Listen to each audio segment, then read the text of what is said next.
Started. My name is Jocelyn King. I'm the CEO and founder of a company called Virgil HR. For those of you who aren't familiar with us, we are an employment and labor law compliance tool that easily helps you stay up to date with employment and labor laws, but also offers software that analyzes what laws apply to day-to-day tasks you're working on, like leave or terminations or onboarding or reasonable accommodation, for example.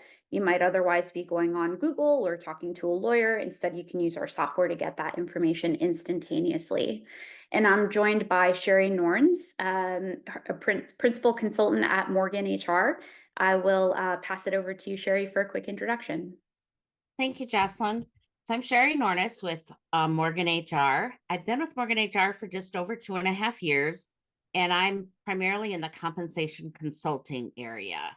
So Morgan HR is a compensation forward consulting organization. And what I mean by that is everything we do surrounds having compensation background and making sure we utilize that expertise to, one, we have a Simply Merit program where you can get rid of your spreadsheets and then plan your people without spreadsheets. And it's real simple, hence it's called Simply Merit.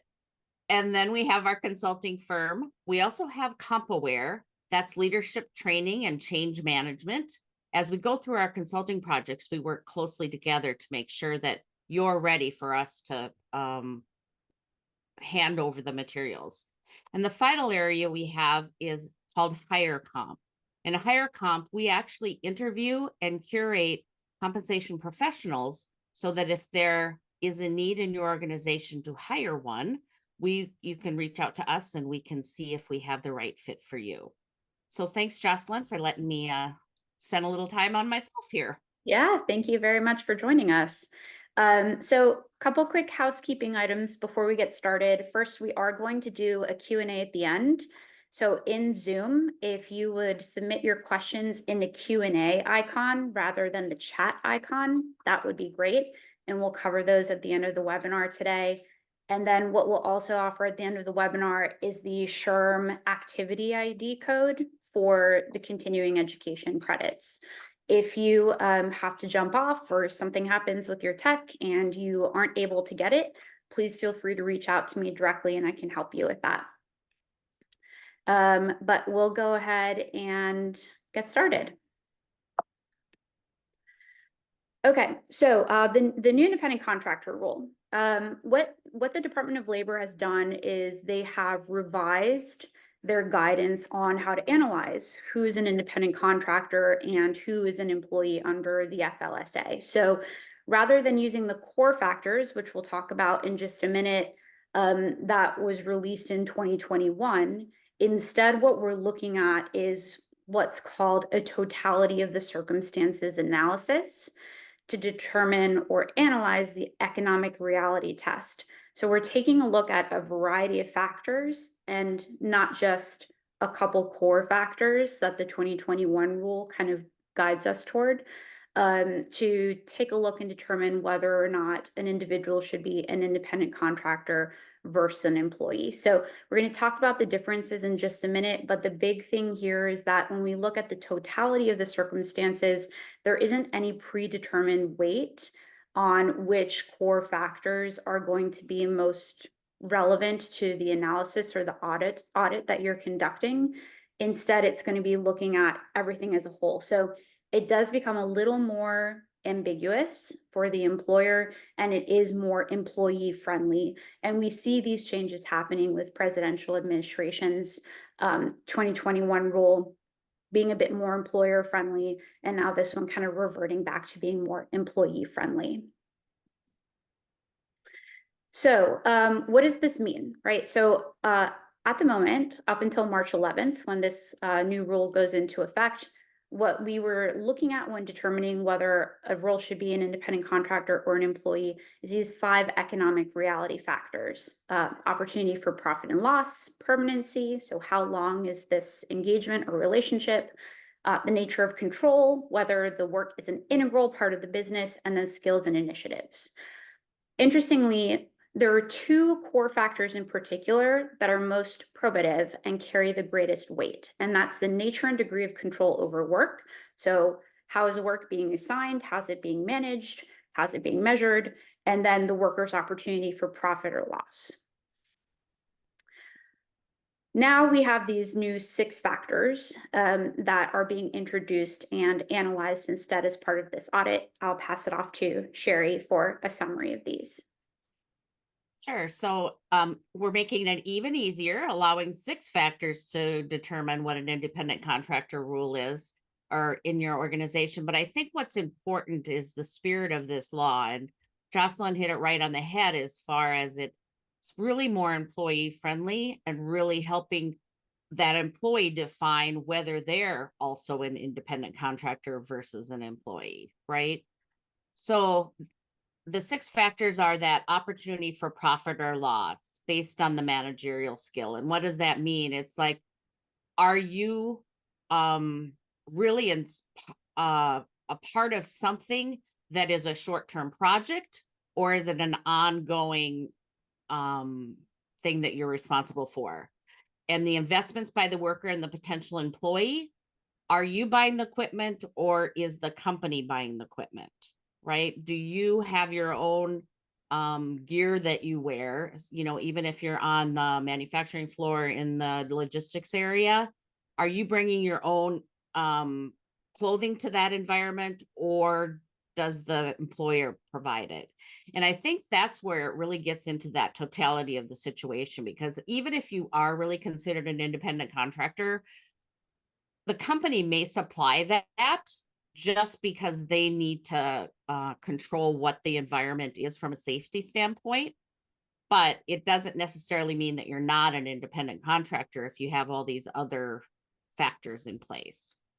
So the other piece is the degree of permanence of the relationship. And what does that mean? Well, can you just leave, or do you have to file notice? Or, you know, what are the consequences with that degree of permanence? Have you been there for 20 years? You know, that seems kind of like a permanent relationship if you think about it. The nature and degree of control over the work, the extent to which the work performed is an integral part of the potential employer's business, and the skill and initiative.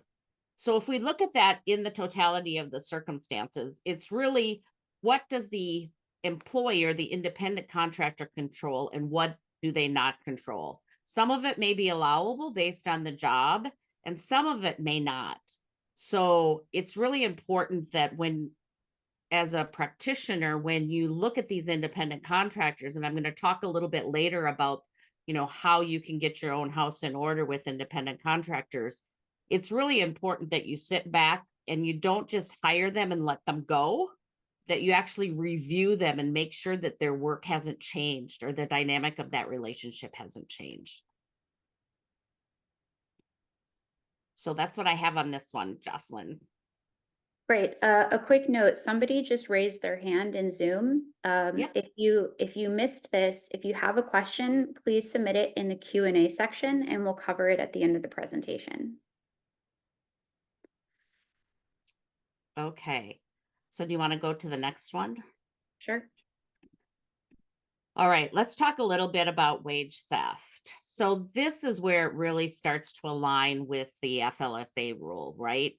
So we're talking about minimum wage, overtime eligibility, off the clock violations, meal break violations, illegal deductions. So what that means is if you have an independent contractor and they are working for you and they're working overtime and they're not getting the minimum wage and they're getting a salary, you may not be paying them correctly. And so if you think of that as wage theft, you're taking wage away from the employee, which is why this particular rule is so employee friendly. Is it wants to make sure that employees are not taken advantage of as an independent contractor, when technically the relationship between you and that person would be more of an employee-employer relationship. So, you know, it's very important that you keep your eye on these independent contractors and not let it go. If you let it go too long, the violations for misclassification are only going to get bigger, not smaller.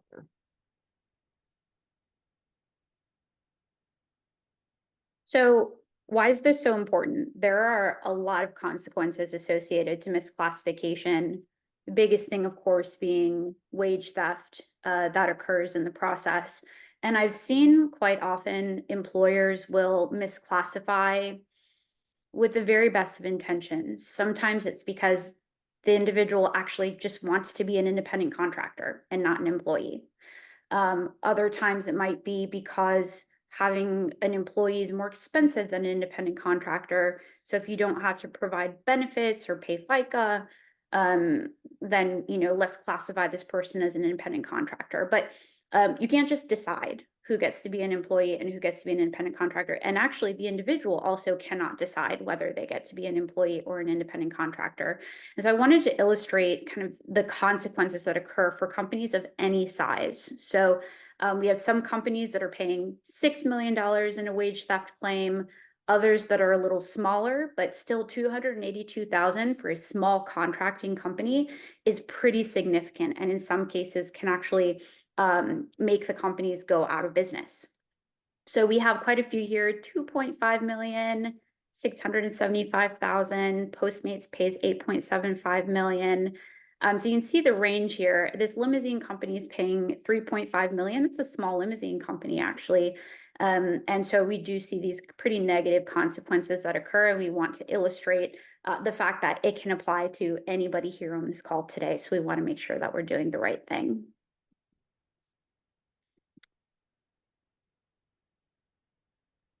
Okay, so when we talk about best practices and what can we do, I mentioned before, one of the first things I do when I meet with a client is we talk about their jobs and their census, the employee census, and their classification of employees as FLSA. And my first question is always, when was your last FLSA review? Okay. It's not a cadence that many companies have in their list of things to do. They maybe review it when they have a new job, but if a person changes jobs, they don't look at it. So my next question after the FLSA, thinking about your exempt and non-exempt employees, is do you have independent contractors? And when was the last time you looked at them?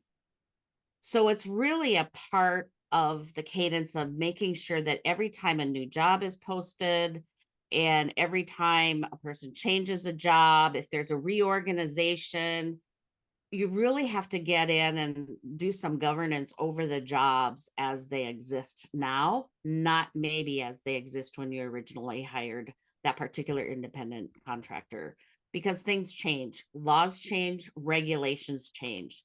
So you want to make sure that you're continually watching that, because if you take your eye off the ball, it's going to hit you in the face. So I always also recommend that whenever I go on the endeavor with a client, when we're doing FLSA or any work, that we engage their counsel and ask the counsel the participation that they feel would be necessary for this. So it's not just us giving the client information, it's us giving them information that is protected so that they are able to get to the bottom of what's going on and take care of it and not a part of that discovery process. So I highly encourage everyone to really do a data review, at least with the changes in all the regulations now coming at us from all angles, especially with geographic locations. You may have 2 or 3 people somewhere and 5 another place. And it's not only the federal regulations, but it also gets down then into that state or county or city regulations. So it's a good idea if you haven't in the last 5 years at a minimum, is do a really good data census look and a job description look to see how they're going. I mean, in general, you should be looking at your job descriptions now because of the impact of other things, the minimum wage going up.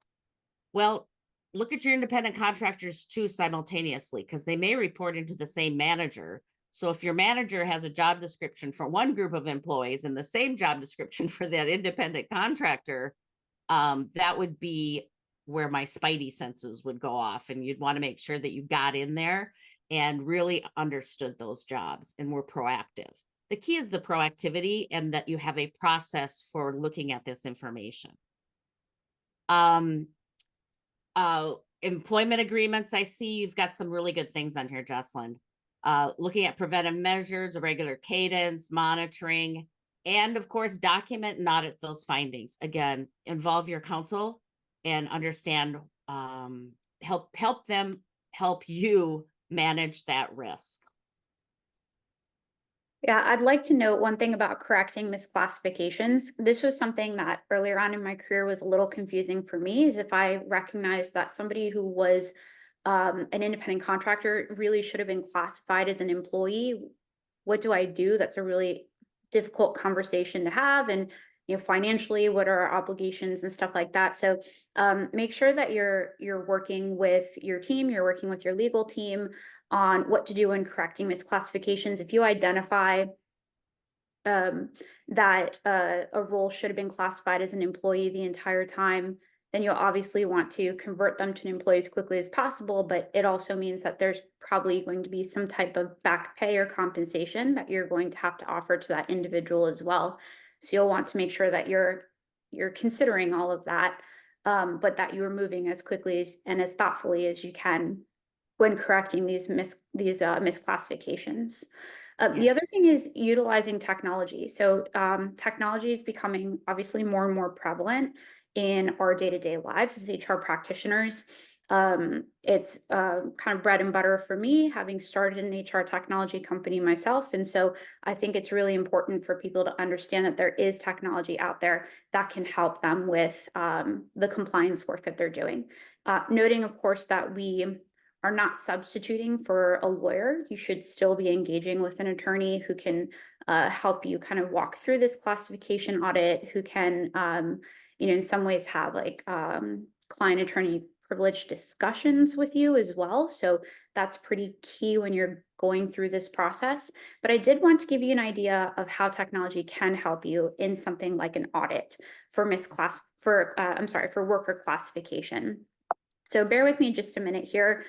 This is about a minute-long video, and for those of you who are current Virtual customers, you can actually go into our chatbot and you will see a new March worker classification module. I would highly recommend that if you have independent contractors that you take advantage of this chatbot to conduct audits and make sure that you're properly classifying those individuals with this new rule going into effect March 11th. For those of you who have not used Virtual before, I hope this gives you a good idea of kind of how we can help with some compliance issues, including in this case, classification.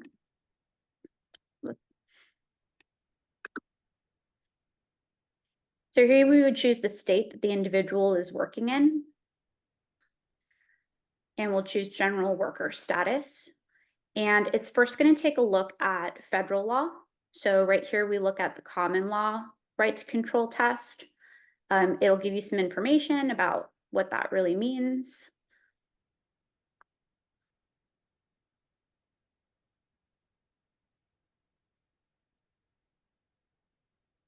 And then you'd go ahead and answer the question. And it says, okay, based on the common law test, it looks like this person would be defined as an employee. Let's look at Virginia's law. They use the IRS common law. Here's some information about the IRS common law right to control test.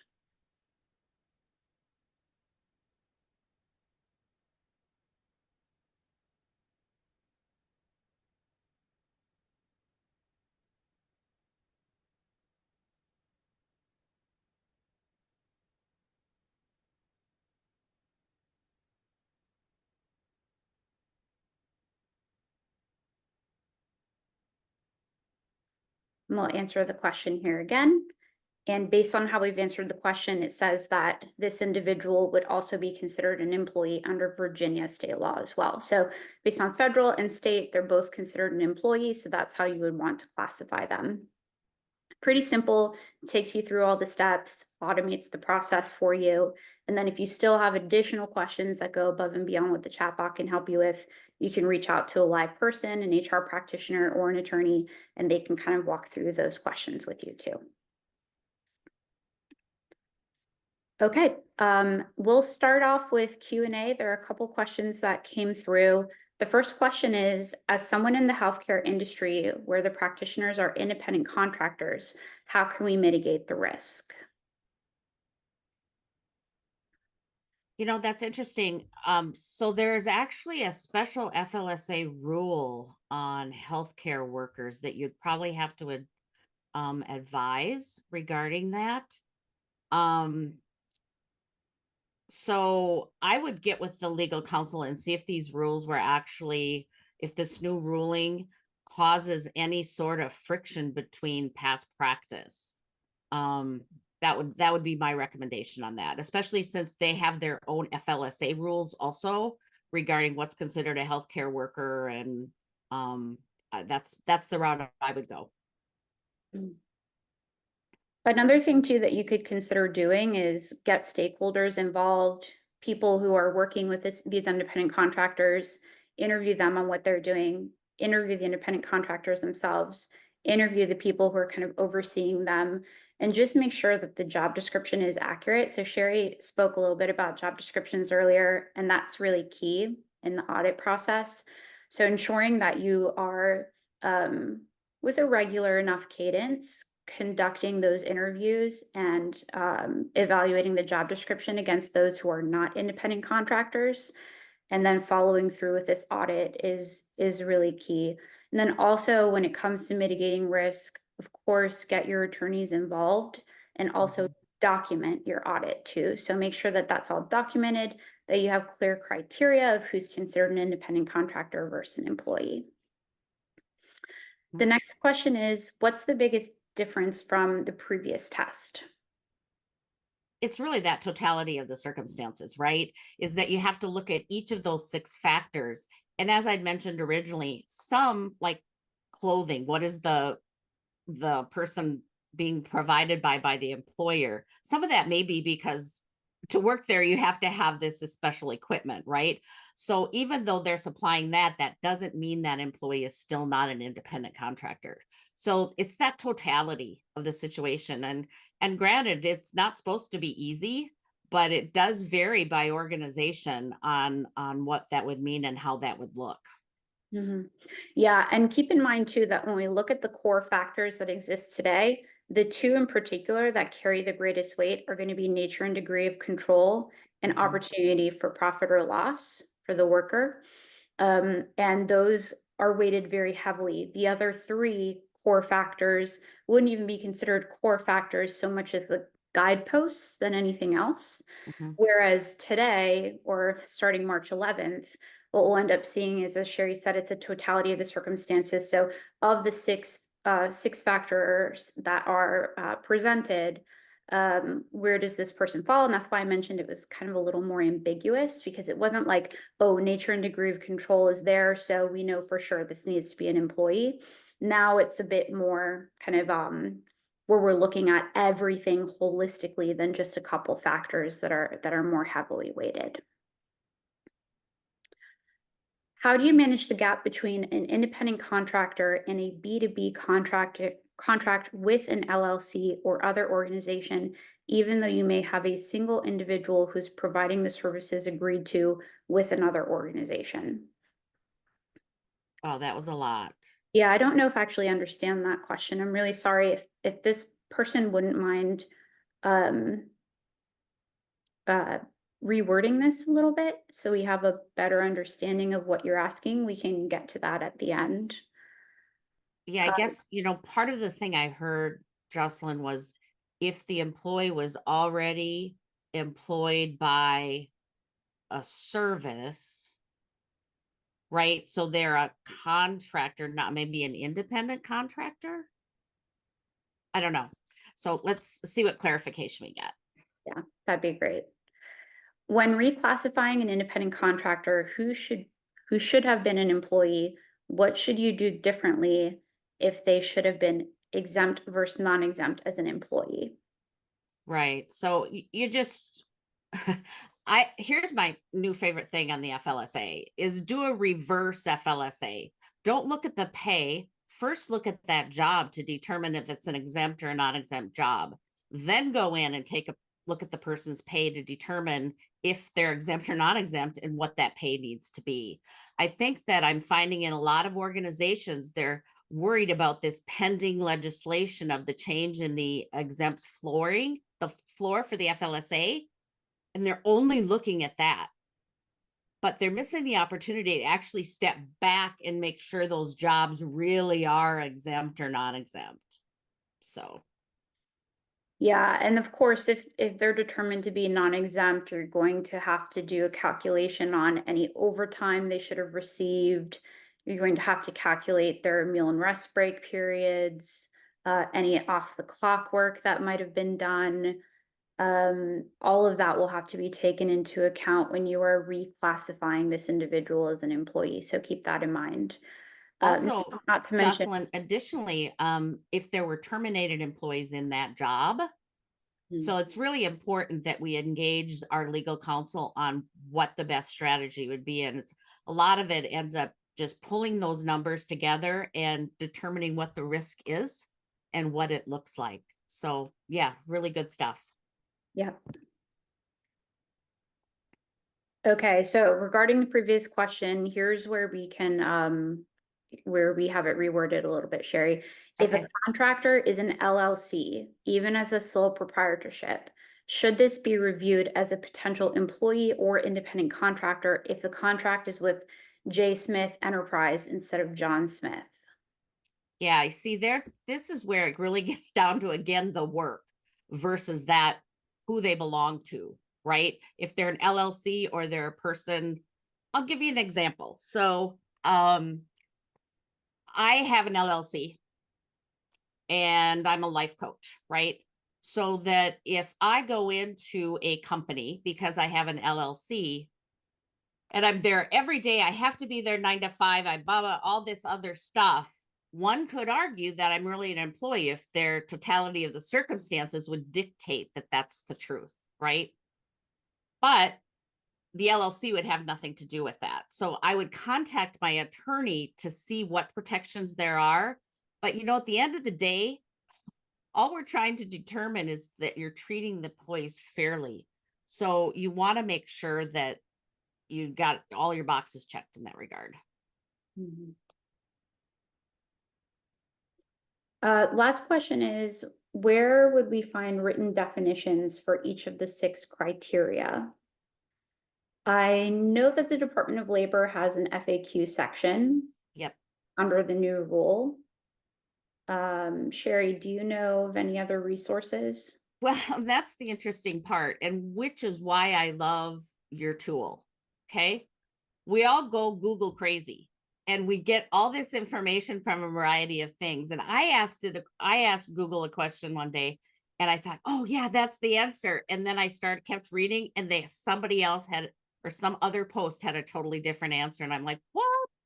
So actually for this, I go right to the Department of Labor. They've written a frequently asked questions section very friendly, I think, or go into Virgil HR and put the information is, because that's been curated by attorneys and the information is right. You still have to make the decision, right, on whether that's what truth is, what you're seeing applies to your particular employee. But I think that I still think that tool is like, wow, it's right there. I don't have to Google all over the place. So Yeah. Thank you, Shari. Yeah, yeah. the tool can certainly help. If you're interested in learning more, please feel free to scan this QR code here. But I did not pay Shari to say that. That was all on her No, own. she Thank did not. No, she you. didn't. I'm showing up just because I like Jocelyn and it's a good tool and it's a good topic. Okay, another question that came through, any best practices or advice on training managers and getting their understanding with this, particularly around the fact that we can't just decide who's a W-2 versus an independent contractor based on what we want or what the employee wants? Yeah. And my advice there is similar to when you're doing a job description. Really hit those top 5 things the employee is doing, what your expectations are.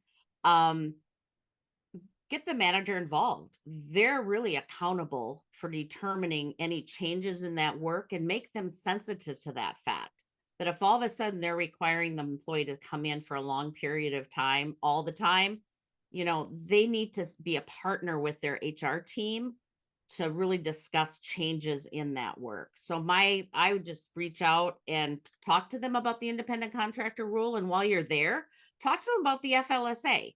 right? So don't let it be a surprise. Let them know how to manage their workforce by giving them the tools to kind of view those decisions from a different lens. So yeah, I do a little training. Yeah, have them watch this webinar. We're going to be sending it out in a couple days, the recording. So that recording is available to you and however you'd like to use it. Um, build some training off of this webinar internally so that you can provide that to them as well.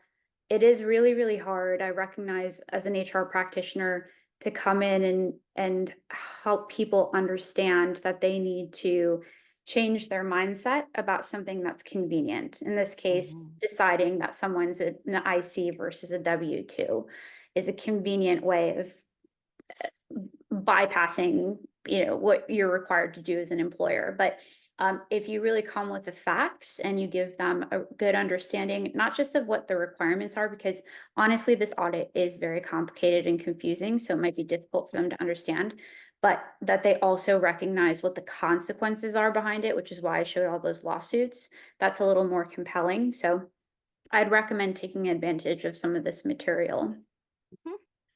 Another question, to what extent should employers balance federal versus state regulations? For example, states such as California and Massachusetts have stricter regulations than others.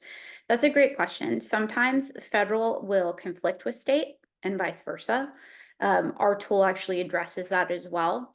But what I would say is it's always going to end up being in whatever is in the best interest of the individual, which is always by default to be an employee for wage reasons. So if you're conducting an audit and federal says independent contractor and state says employee, you go with employee, and vice versa. I don't know, Shari, if you have anything to share.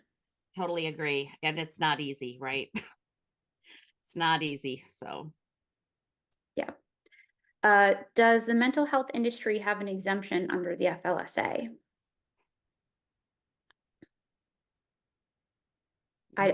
Personally, I don't know the answer to that. I don't know either. I haven't been in there, no, but you could certainly Google the DOL for that one. You could, or if you are a current customer of ours, our tool will tell you. So you can take a look at that too if you're already using the tool. Do you have advice if the independent contractor refuses to be an employee? I have a very strong opinion about that, but Shari, do You go first. Okay. Okay, they can't refuse to be an employee. It's a legal requirement that you as the employer have to meet. They must be classified as an employee if that's how the audit pans out, regardless of whether or not they like it. So you set them up, you do the paperwork, you give them an employment agreement if you offer employment agreements, etc. And if they decide to walk away because they don't want to be an employee, then unfortunately that's a loss that you'd have to take because it can't just be whatever they want it to be. Yeah, I mean, I totally on board with your strong opinion there. And I think it's interesting because independent contractors often like that luxury of the 1099, no taxes taken out, right? It's kind of like when, I'm going to go back to the FLSA again. It's kind of like when a manager doesn't want to pay overtime, so they want to make their employees salaried with, right? It's a similar example. The fact of the matter is it's not legal. So you're putting your company at risk, which is not going to bode well in the long term. Yep, absolutely.